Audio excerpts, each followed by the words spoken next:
On the program today, we look at the job economy, academics versus performance when it comes to productivity in the job environment. We also get into the copper prices, looking at how they ended in 2019 and some projections for 2020.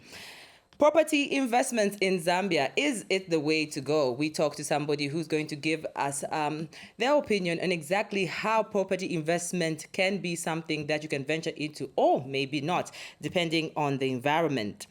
ZRA has announced tax collection target for the year 2020. These and more items on Business Day.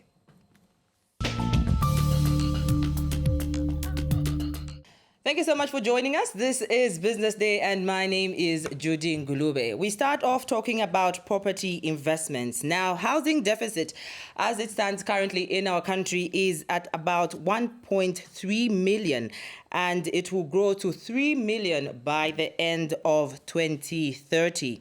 And issues of private-public partnerships are also something that we can talk about. Now, we have Dr. Muchema Sinkala in studio with us. He is an investment advisor to talk about property investment and what it's like in Zambia currently. Thank you so much for coming to Business Day. How are you? I'm all right. Thank you, Judy, and a very happy New Year. Thank you so much. And, Same for to those you. that are joining us, thank you so much for your time. Talking property investment. Property investment, yes. Interesting figures here. We have a deficit of 1.3 million currently, and it can grow in the next decade to about 3 million. Very true. Our population has been growing, and that speaks to the numbers that we're talking about. For a long time, we didn't invest so much in property. And the property that we're talking about is basically housing. There's been a lot of potential in this country, and we need to do a little bit more to make sure that we tap into that market. But what could be the reasons why we haven't grown that business? If you look at the trends that have been there in the investment, in property investment, we saw a growth in the figures between 2007 up to about 2011. In that period, most people were able to invest into property. Mm-hmm. But thereafter, we've seen a slow growth, and we expect a decline even this year in that area. What could account for that? Mainly, this sector is determined by the interest rates that are prevailing on the market. Mm-hmm. Yeah. So, because most Zambians, through what they get paid, they're unable to invest in property. So they go back to the banks to borrow money, and that is through mortgages. But if you look at the average interest rates, even today, they are not less than 30%, which becomes very, very difficult for most Zambians to invest into the What property about market. issues of public-private partnership? I mean, you look at the public sector, we've got some authorities that build housing estates and, there's out mortgages. And then there's the private sector who, Judy General Dealers just builds the house and says, I'm going to put it on rent. Well, on the part of the government, I think we've seen a lot of investment coming from NAPSA, from Zambia National Building Society. These have joined with other private members to invest in this area. But like I said, we need to differentiate the two sectors within the property market. There's for the bigger investor and for a smaller investor. Largely on the smaller investor, we have a few Zambians that are involved in housing. Now that you talk of that, there's a word that, there's so many Zambians who are building, but the people who are actually doing the work could be from other countries. What's your take on that one in terms of employment, if these investments should have trickle-on effects in terms of employment levels going high? Well, they do create some employment, but basically on the short term. Most Zambians cannot even sustain their building for over a time, because their maybe cash inflow is fluctuating at all times, So you find that they'll start for a week or two, they'll be on their project. After that, they'll pack it for some time and then come back. But what I wanted to say, Judy, is that when it comes to the property markets, the big investment is largely coming from foreign investors. Very few Zambians are able to go to the bank and be able to meet the high interest rates that are being charged on mortgages.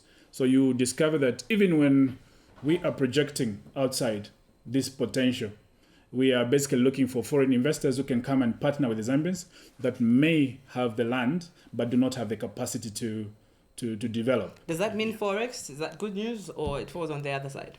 Well, with what is prevailing, if there's, we call it joint ventures, if the Zambians are involved, that's very good, because at the end of the day, if anything happened, the property will remain in the hands of Zambians. So we would encourage more joint ventures. If you have land, you should be able to look out for a foreign investor who might borrow at a reduced rate from their countries. Because in other countries, Judy, you're talking about mortgage interest rates being around 5%. Mm-hmm. So they can come here with much cheaper source of income to invest in the property market, which most Zambians are unable to. Why are we also failing as Zambians to do it? It's also we look at the cost of living. If a number of things go up, they'll affect the disposable income. If you look at, I think last time we talked about Bank of Zambia revising also the interest rates, what is the effect? The mortgage interest rates also went up. If we look at the reduction in the fractional reserve ratio by the Bank of Zambia, it means that the commercial banks are going to have less money to give out to the Zambians to invest in the property market. So there's a trickle effect on anything that is happening in the economy. When the economy starts to do well, you discover that even our activities will definitely go up. If you look at the period that I said we did very well, that was the time that we had even our currency almost at 3.5 kwacha to the dollar. So even if you were to bring in money from outside, it was making so much. Everything has to play in accordance to tune, isn't it? Yeah. Well, thank you so much for coming through, Dr. Sinkala. Appreciate it. Thank you very much, Judy. And please, there is an opportunity in this sector. Or what you need to do is make sure that you do your work. But of course, some of them have got longer term that you need to recoup your money. But if you are going into the office space or the bigger investment, usually the payback period is much shorter. Long-term investment. Thank you very much. Thank you so much. You are still watching Business Day. I've just been talking to Dr. Muchemwa Sinkala. He is an investment advisor. Thank you so much for still watching Business Day. We now get into talking about copper. The price of the Zambian main source of foreign exchange copper closed the year, that is 2019, on a low note. Now, this is despite the commodity initially showing signs of recovery on the back of possible pact between the United States and China. Copper traded at 6,205 United States dollars per ton, which is down by 0.2 percentage points on the London Metal Exchange at the beginning of the week. Now, the decline comes after recording a 0.1 percent point increase in the trading session earlier this week. Copper, which is widely used in power and construction, was on the cost notch of 5.8% rise last December, which is 2019, which would be its best month in 2 years, and 4% gain in 2019 and easing Sino-US trade sessions. Analysts projected that the metal is set to end the decade around 16% lower where it began. This is news on the copper. We definitely will be watching for the copper prices in the first quarter of 2020. You're watching Business Day. Thank you so much for still watching Business Day. Let's get talking in terms of job economy, issues of how the economy seems to be moving to a place where most production houses, or is it most industries, are looking more at how effective and productive the turnout gets to be, as versus what skills you bring to the table, or is it what academic qualifications you bring to the table? I'm now joined by Alfred Chira, who helped me talk about this and seeing exactly how our economy is in Zambia when it comes to issues regarding this. Alfred Chira, thank you so much for appearing on Business Thanks Day. for having me. How are you? I'm good, thanks. How are you doing? I'm very fine, thank you. Yes, Let's start with the issues of, when you look at Zambia and how you describe the job market productivity in regards to performance, academic skills, what you bring to the table. The dynamics are so different now. It's interesting. Funny that you know we talk about this. Just yesterday, I was talking to a young man who's working in retail. He's worked in retail for like the last 4 years. I was asking him what his plans are. He says, "Oh, I'm actually studying political science." So I said, "How do you then bring marry the two? You know?" And he says, "Well, because I want to be a political scientist." I said, "Don't you ever think that maybe you might, after 4 years of working in retail, you might become a specialist in retail, and you could actually become a consultant in retail? So can you find a way of bringing these things into one space?" And maybe then it goes, I never thought about that. So this space has quite evolved and has become dynamic. You find that somebody who's an engineer now is sitting behind a desk, and somebody supposed to be, sitting behind a desk is the one who's out there in the field doing all these kind of things. So the space has become competitive, and also because our economy is not where it's supposed to be.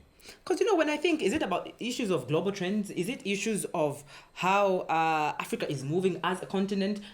I think it could be all those things, but also I think sometimes I always say, let's start with home. We could rush and deal with the bigger picture. It's the whole thing. We're churning out a lot of people with knowledge, but the knowledge is not being matched to what is available on the market, on the job market.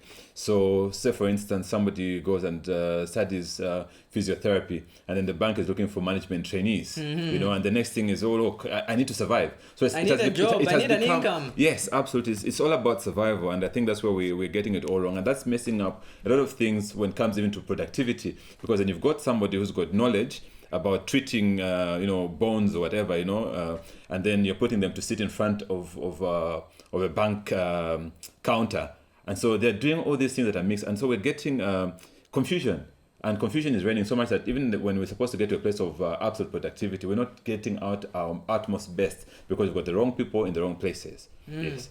When you look at industry, it used to be, white collar jobs, and it used to be just accountants, lawyers, doctors, and all that. But now you get to have an athlete who's making an income out of, playing football, or is it, playing basketball, and then you get to have the entertainment industry also growing in our country. So when you look at the industries at large in the country, which are those that are moving away, not really neglecting, but slightly concentrating more on the skill that you bring to the table, other than the degree, the doctorate, or the diploma you have?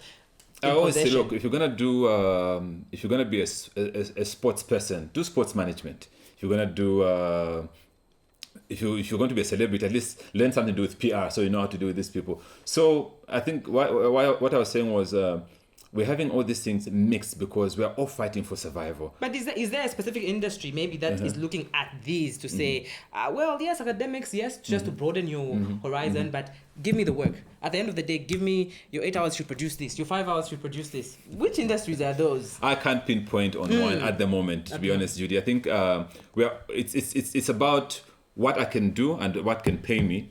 So again, I'm always in these workspaces with different people. I went to a telecoms entity yesterday, and I found that at lunchtime, the workers opening their booths and selling things. And I'm thinking, so they came to the office in the morning to come and work, do the normal work, but while they're working, they're thinking, I need to go at lunchtime, open the booth and sell shoes or whatever it is that they're selling. So it has become so entrepreneurial, and there's a mix between being an entrepreneur and being a professional. So you go and get your degree, you come to the workspace. I don't know how much of your degree you're actually using in that space, and how much of your personal ambitions or your personal survival instincts are coming into play. So these things must be somehow, we can actually harness these things and make them work for us. Yeah, striking that balance. We could strike a balance. It's possible to strike a balance. I always say you can run a parallel economy personally. Okay, you can go to work in the morning, do your work, but let me put in the best. Why I came to work was to come and sweep the floor. Sweep the floor the best that you can at 5 p.m. Then go and open the car boot if you have a car as a cleaner. Then sell your merchandise. That way, you're growing yourself as well in terms of discipline for your own business. If you're going to be an entrepreneur later on, but I think we're having all these mixes because people are just trying to survive at the end of the day. Yes. So the balance is actually not being seen at the moment, but it can be struck. It is possible. So the takeaway point of what we've just been chatting about, Alfred, when it comes to issues of just striking a balance between that academic qualification and the skills that you put out there, whether you're going to put them in another company or in your company. What would that be? I said to the young man yesterday, I said, look, this is how I see you now in the next, I think it's graduating next year.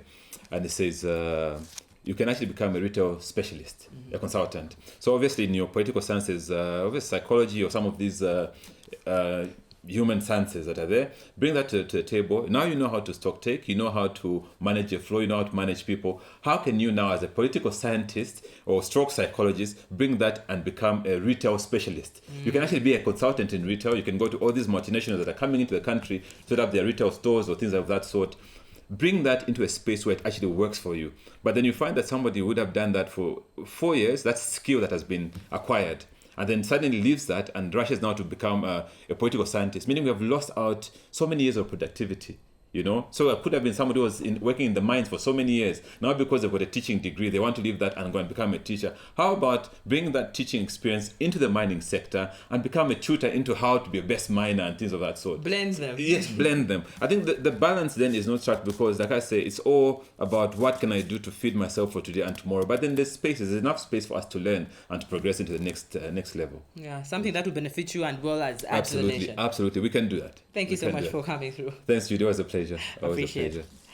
All right, you're still watching Business Day. Let's talk ZRA and taxes on the other side. This is Business Day. The Zambia Revenue Authority, the body that is in charge of collecting revenue and just making all these finances get into the income bracket for the nation, Zambia collected 52.9 billion kwacha in the fiscal year of 2019. Now, ZRA announced recently its collection target for the year 2020. Our colleague Hanok Kasama brings us a report with the details.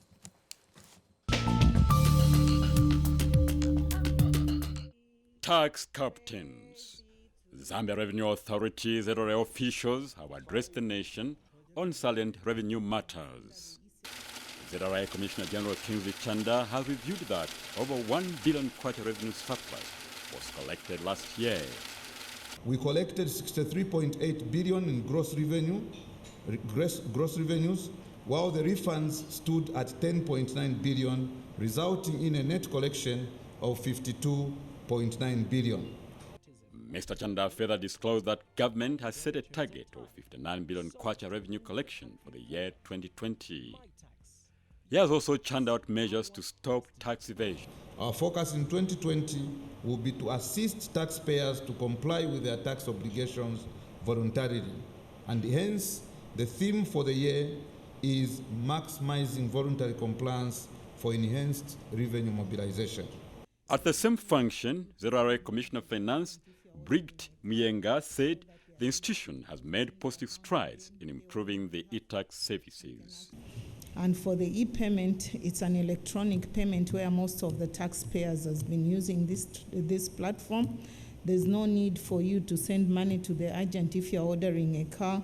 And ZRA Commissioner Modernization Dingan Banda reaffirmed ZRA's commitment to enhance its digital system. We've done away with some of the features that you complained about, like the Excel macros, which are giving problems and so forth. Taxes finance the production of goods and services in the public sector, thereby helping to trigger economic growth in any nation. Thus, there is need to intensify measures against tax evasion. Hanok Kasama, MBC News in Lusaka. Those details and the figures from the Zambia Revenue Authority ends our show for today. Thank you so much for having been a part of it. Join us next week, Thursday, 18:30 for more business, corporate and entrepreneurship information. On behalf of the entire production crew, I'm Judy Ngulube.